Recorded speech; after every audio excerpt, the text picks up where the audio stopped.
Hello friend, I am doctor Harshad Rawal MD homeopaths और मेरी channel में आपका स्वागत है। आज का वीडियो में हम देखेंगे गैस्ट्रिक अल्सर। तो ये अल्सर क्या है, उसका कौन सा साइन एंड सिम्टम्स है, उनको कौन सी होम्योपैथिक मेडिसिन है, कौन सा होम मेडिसिन है, कौन सा कॉज है, क्या मैनेजमेंट है, इसके बारे में हम आपको बताएंगे। मित्रों, ये जो अल्सर होता है ये हमारा शरीर के बाहर भी होता है और शरीर के अंदर भी भाग में भी होता है।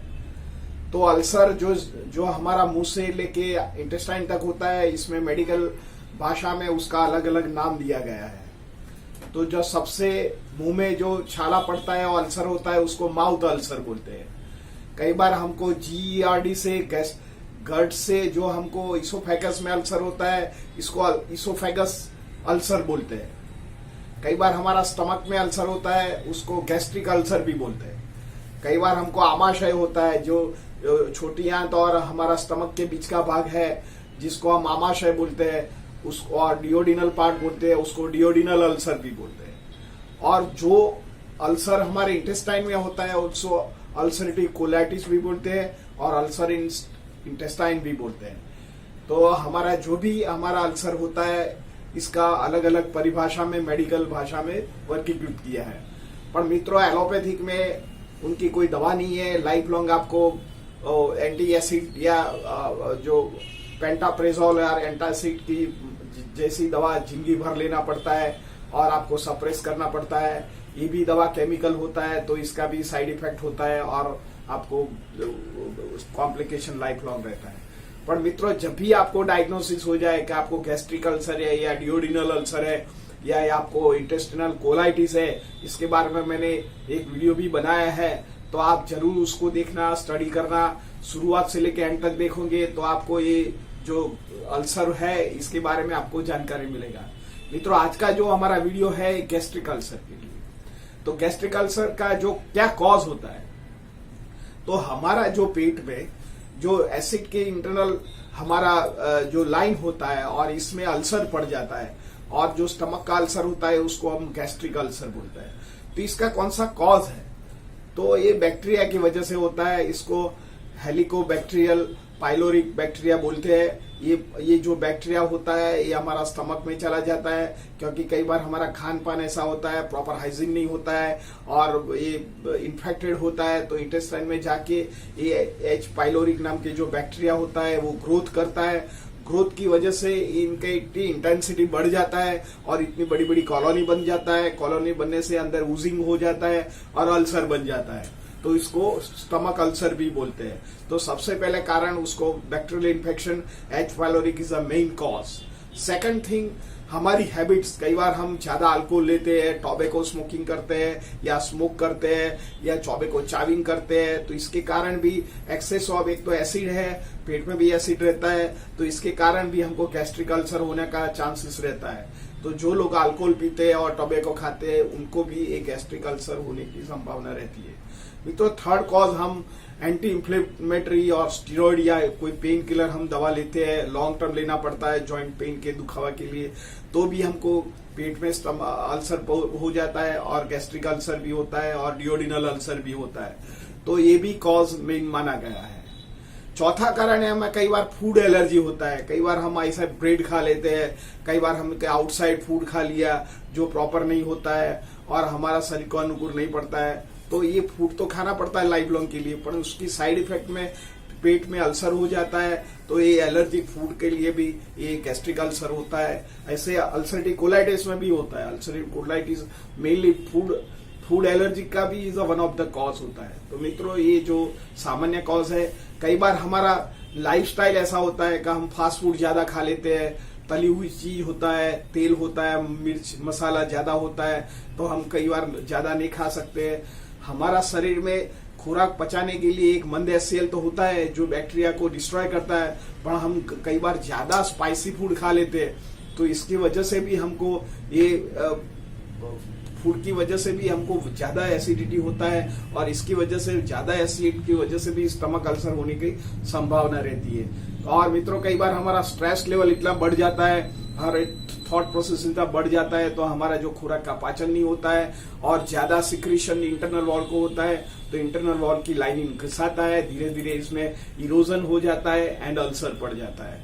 मित्रों, ये उसका कॉज है। उसका सामान्य सिम्टम्स कैसे मालूम पड़ेगा आपको? ये आपको गैस्ट्रिक अल्सर है या डिनोडिनल अल्सर है। आपको आपने आगे का मेरा वीडियो में देखा होगा कभी गैस्ट्रिक अल्सर और में भी हाइपर एसिडिटी होता है, और तो सामान्य उसको परिभाषा कैसे डिस्ट्रीब्यूट किया जाता है। जिस लोगों को हाइपर एसिडिटी होता है, ये पेट में जलन होता है, गैस होता है, वायु होता है, और ये अपर रिफ्लेक्ट भी होता है, उसको GERD बोलते हैं। कई बार उसको लेरेंजाइटिस भी होता है, और कई बार तो पेट में गैस भी बनता है।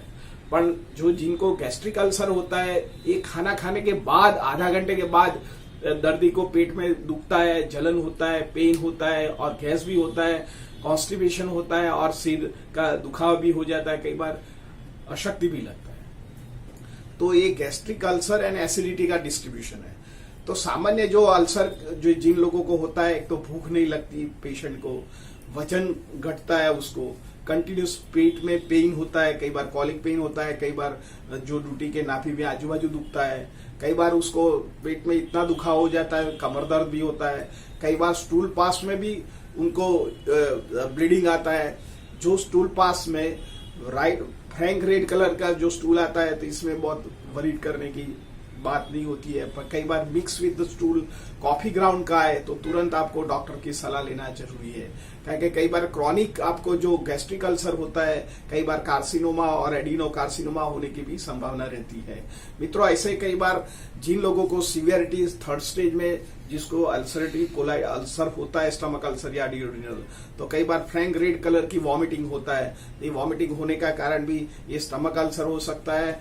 नहीं तो कई बार कॉफी बैकग्राउंड वाला भी वॉमिटिंग हो, तो जब भी कॉफी बैकग्राउंड वाला वॉमिटिंग है, तो आपको वार्निंग है, पेट में कुछ खराबी है, आपको गैस्ट्रिक अल्सर होने का एक डायग्नोसिस करता है। अंदर इरोजन हो सकता है।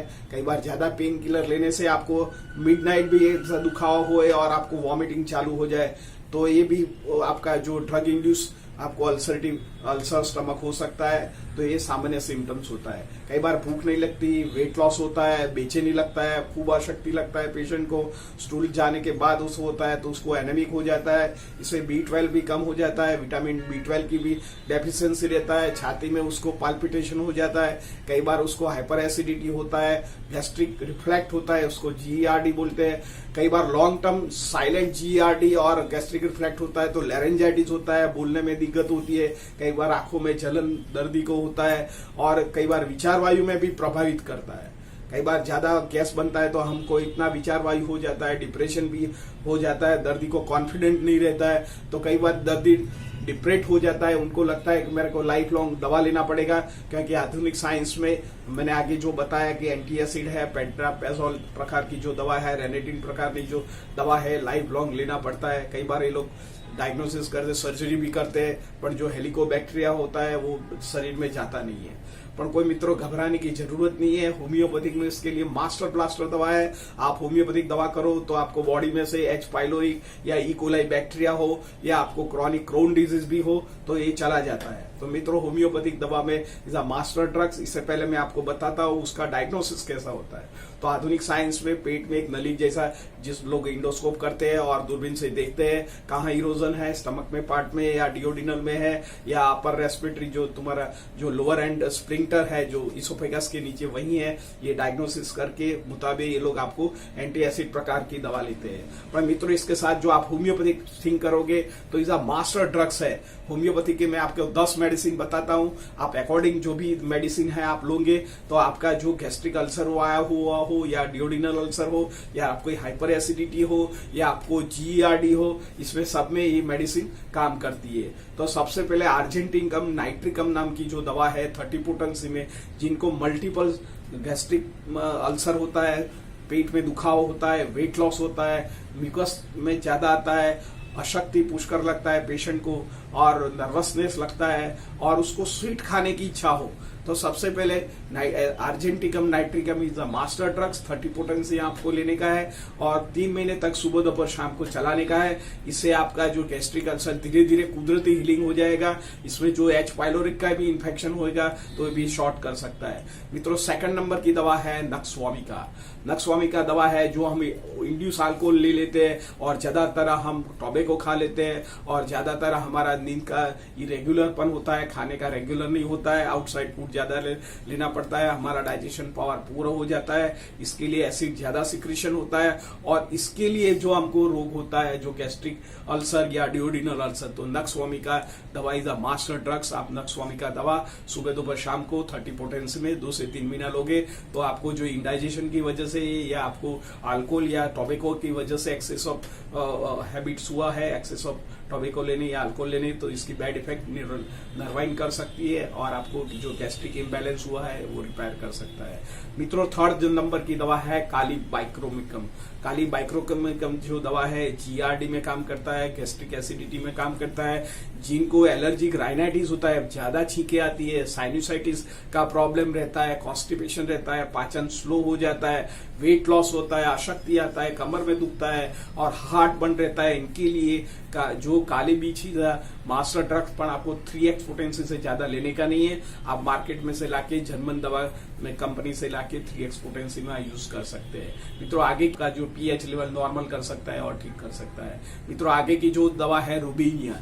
जिन लोगों को हाइपर एसिडिटी इतना रहता है कि खट्टापन कंटिन्यूस वाटर ब्रश होए और दांत में भी खट्टापन आए, सो जाए तो भी हार्ट बर्न हो जाए और गैस्ट्रिक रिफ्लेक्ट भी होए, दांत में जीईआरडी हो जाए, दांत में पायरिया हो जाए, आंखों जलन हो जाए, लेरेंजाइटिस हो जाए और आपको कंटिन्यूस वॉमिटिंग जैसा फील हो जाए, खुराक का पाचन नहीं होए, पत्थर जैसा लगे, कॉन्स्टिपेशन रहे, तो रुबीनिया जो लोग एंटी एसिड दवा के प्रभाव में रहते हैं लॉन्ग टर्म और उनको खाने के बाद लेना ही पड़ता है पेंटाप्रेसोल प्रकार की दवा, तो इसके इंस्टीट्यूट में आप रुबीनिया मदर टिंचर 0 पोटेंसी ले, मदर टिंचर फॉर्म में 10-10 स्ट्रिप आप 6 मंथ तक लो तो धीरे धीरे आपका पीएच लेवल नॉर्मल हो जाएगा और जो पेट की बीमारी है वो ठीक हो जाएगा। मित्रों, आगे की जो दवा है लाइकोपोडियम। जो लाइकोपोडियम दवा is a wonder drugs. 30 potency में लेने का है, इंडाइजेशन रहे, आपको 4 से 6 के बीच में पेट में गड़बड़ रहे और राइट साइड क्रैम्प्स पेन आए शोल्डर में और आंखों में जलन हो जाए, अशक्ति लगे, पर्टिकुलर मेन लोगों को, जिन लोगों को लीवर का प्रॉब्लम ज्यादा होता है, इसके लिए गैस्ट्रिक डिरेंजमेंट हो जाता है, तो उनके लिए जो दवा लाइकोपोडियम है बहुत प्रभाव इफेक्ट करता है। ये आप 30 पोटेंसी में सुबह दोपहर शाम लेने से आपको जो भी अपर रेस्पिरेटरी ट्रैक हो या आपको गैस्ट्रिक इमोबिलिटी हो या डिओडिनल अल्सर हो तो इसमें वो बहुत अच्छा काम कर सकता है। मित्रों, ब्रायोनिया, जिन लोगों को खुराक का पाचन नहीं होता है, सीवियर कॉन्स्टिपेशन रहता है, खाने के बाद पेट फूल जाता है, पत्थर जैसा हो जाता है, तो उनके लिए ब्रायोनिया दवा है 30 पोटेंसी में सुबह दोपहर शाम को लेने का है।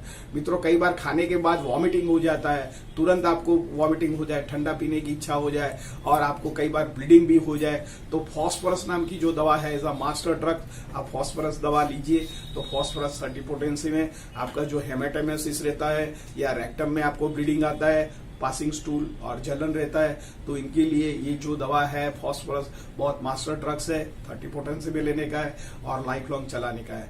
मित्रों, जो आगे की जो दवा है कार्बोवेजिटेबलिस। कार्बोवेज क्या करता है, हमारा खुराक का पाचन नहीं होता है और अपर गैस्ट्रिक प्रॉब्लम ज्यादा रहता है, खाने के बाद आपको इतना वायु बन जाता है कि आप सो भी नहीं सके और उठ जाना पड़ता है, कई बार हार्ट बर्न भी होता है, कई बार आपको पेट में जलन रहता है, आंखों में जलन होता है, लेरेंजाइटिस होता है, बोलने में भी तकलीफ हो जाए, तो carbo veg is a work well.